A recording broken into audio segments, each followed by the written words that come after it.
사업장이 22건, 교육시설이 8건, 다중이용시설이 6건, 의료기관 그리고 요양시설이 3건, 종교시설 3건, 가족 및 지인 모임 2건이 발생하였습니다. 주간 평균 위중증 환자 수는 361명으로 전주 대비 증가하였고 사망자는 56명으로 전주 대비 감소하였습니다. 올해 4월 3일부터 9월 4일까지 확진자 총 15만 5,420명 중 백신 미접종자는 88.9%, 1차 접종자는 8.1%, 접종 완료자는 3%로 나타났습니다. 위중증과 사망자는 3,369명이었으며 미접종자가 86.4%, 1차 접종자 11%, 접종 완료자 2.6%로 나타났습니다. 주간 확진자가 다소 감소하였고 특히 백신 접종에 힘입어서 그간 발생률이 높았던 젊은 연령층에서 환자가 크게 감소한 것은 참으로 다행스러운 일입니다. 그러나 한편으로는 추가 확산을 경계하고 있습니다. 최근 사회적 접촉 가능성을 의미하는 이동량 지표가 지속적으로 증가하고 있습니다.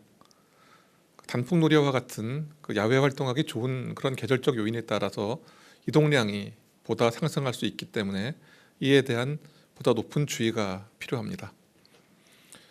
연휴 기간 동안에 외출을 다녀오신 경우에는 가까운 검사소에서 검사를 받아주시고 조금이라도 증상이 의심되는 경우에는 출근 또는 등교를 하지 말아 주시기 바랍니다. 그리고 최근 고위험시설을 대상으로 주기적 선제 검사를 실시 중이며 이를 통해서 발견되는 확진자 수도 증가세를 보이고 있습니다. 정부는 10월 12일부터 면역 저하자, 60세 이상의 고령층, 고위험 시설의 입소자 그리고 이런 시설 종사자분들에 대해서 추가 접종을 시행 중에 있습니다. 상황 안정 시까지 고위험 시설 선제 검사를 지속할 예정입니다. 우리나라에서 거주 중인 외국인 확진자 비중이 20% 이상을 지금 차지하고 있습니다. 외국인 예방접종률이 계속 상승 중에 있지만 아직까지는 내국인에 대비해서 낮은 수준이고 또 외국인 감염은 미접종자 중심으로 확산되는 양상입니다. 정부는 예방접종 동료를 위해서 외국인 백신 접종자들을 대상으로 해서 아무런 불이익이 없음을 설명하고 또한 외국인 커뮤니티와 지속적으로 소통하고 있습니다. 다음은 변이 바이러스 발생 현황입니다. 최근 일주일간 변이 바이러스 분석률은 23.5%입니다. 최근 일주간 국내 감염 사례의 주요 변이 검출률은 99.8%, 그리고 델타형 변이의 검출률도 똑같은 99.8%입니다. 다만 WHO가 최근 각 변이의 특성과 발생 현황에 대해서 재평가를 하였고 또 변이 바이러스의 분류를 변경함에 따라서 중앙방역대책본부도 이와 동일하게 변이 바이러스를 분류하기로 하였습니다. 주요 변이 바이러스 4개 유형에는 차이가 없습니다. 그렇지만 기타 변이 바이러스, 즉 관심 바이러스가 되겠습니다. 기타 변이 바이러스는 더 이상 국내 발생이 없는 입실론, 제타 이런 6종을 제외하고 람다와 뮤만을 포함하는 것으로 변경됩니다. 다만 변이에 대해서 모든 변이를 확인할 수 있도록 국내의 모니터링은 지속 수행할 예정입니다. 다음은 코로나19 예방접종 시행 이후 위중증과 사망 예방 추정 분석에 대해서 말씀드리겠습니다. 예방접종을 받지 않았을 경우 예상할 수 있는 위중증자 및 사망자 규모와 실제 예방접종 이후에 발생한 위중증 및 사망자 규모를 비교하여 분석하였습니다. 분석 결과 예방접종을 통해 위중증자는 1,383명, 사망자는 363명을 예방한 것으로 추정하였습니다. 다만 이 자료는 확진자의 위중증을 감소시킨 정도로만 표시가 된 것이기 때문에 이보다 훨씬 더 높은 효과가 있을 것이라고 판단을 하고 있습니다. 보도자료 그래프를 보시면 푸른색 음영으로 표시된 누적 접종률이 증가됨에 따라서 위중증과 사망 규모가 붉은색 점선에서 하늘색 실선으로 감소함을 확연하게 확인할 수 있습니다. 돌파 감염에 대해서 말씀드리겠습니다. 돌파 감염은 백신을 권장 횟수대로 완전 접종한 후에 항체가 형성되는 기간인 2주가 지난 뒤에 해당 질병에 확진되는 경우를 의미합니다. 접종 완료 후에도 감염이 발생하는 수 있는 것은 코로나19 백신뿐만이 아니라 어떤 백신에서도 나타날 수 있는 현상입니다. 또한 백신의 감염 예방 효과는 어느 것이든지 100%는 될 수 없기 때문에 접종 완료자도 코로나19에 감염될 수는 있습니다. 그리고 백신 효과가 일정하게 유지된다 하더라도 접종률이 높아질수록 확진자 중 백신 접종자 비중이 높아지는 것처럼 보일 수 있습니다만 이는 잘못된 것은 아닙니다. 백신 접종이 증가할수록 그에 비례하여 확진자 중에서 접종자의 비율도 증가하는 자연스러운 현상입니다. 즉 백신 접종률이 매우 높은 경우 인구 중 백신 접종자 수가 다수를 점하게 되며 이 경우에는 백신 효과에도 불구하고 불가피하게 발생하는 접종 후 확진자 수가 비교적 소수인 미접종자 중 확진자 수에 비해 과대하게 보여질 수 있기 때문입니다. 다음으로는 생후 6개월에서 13세 어린이 중에 1회 접종 대상 인플루엔자 접종에 대해서 말씀드리겠습니다. 10월 14일부터 1회 접종이 필요한 6개월에서 13세 어린이 553만 명을 대상으로 인플루엔자 예방접종이 시작됩니다.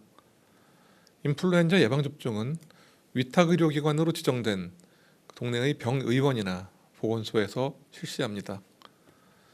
계란 아나필락시스 환자 또는 중증 계란 알레르기 환자는 각 시도별로 지정된 보건소나 위탁의료기관에서 세포배양 인플루엔자 백신으로 접종할 수 있습니다. 해당 환자는 의사의 소견서나 진단서 또는 의뢰서 등을 지참하고 지정기관에 사전에 접종 가능 여부를 확인하고 방문하시면 됩니다. 현재 70세 이상 어르신을 대상으로 인플루엔자 예방접종 사전 예약이 진행 중에 있고 10월 14일 20시부터는 65세 이상 어르신 모두 사전 예약이 가능합니다. 사전 예약은 예방접종 사전 예약 누리집 또는 1339 콜센터나 지자체 콜센터를 통해서 가능합니다.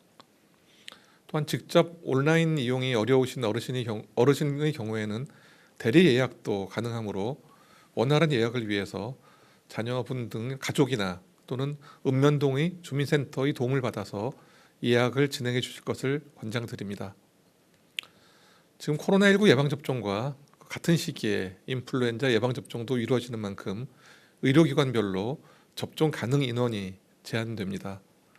방문 전 의료기관의 접종 가능 여부를 꼭 확인하시고 접종기관 방문 시 무료 예방접종 대상 여부 확인을 위해 신분증을 지참하여 주시기 바랍니다. 어린이의 경우에는 국민건강보험증으로 대상 여부 확인이 가능합니다. 다음으로 추가 접종 세부 실시 기준에 대해서 말씀드리겠습니다. 지난 9월 27일 발표한 내용에서 추가 접종 시행 계획에 대해서 이미 말씀을 드렸었습니다. 이에 따라서 코로나19 치료병원 종사자는 10월 12일부터 추가 접종을 시작하였고 요양병원 그리고 시설의 입원, 입소자 그리고 종사자분들은 11월 10일부터 그리고 병원급 이상 의료기관 종사자는 11월 15일부터 추가 접종이 시행됩니다. 60세 이상의 고령층과 고위험군은 접종 완료 6개월이 도래하는 분들부터 사전 예약을 진행 중이고 접종은 10월 25일부터 시행될 계획입니다. 또한 면역 저하자 등 필요하다고 판단되는 그런 경우에는 6개월 이전이라도 추가 접종이 가능합니다.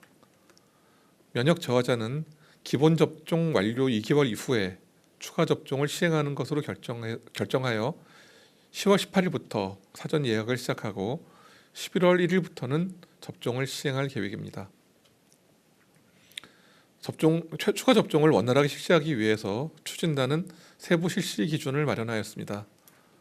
추가 접종은 기본 접종 완료자를 대상으로 2차 접종일로부터 6개월이 지난 후 또 가급적 8개월 이내에 실시하되 6개월 이전에 추가 접종이 가능한 예외는 다음과 같습니다.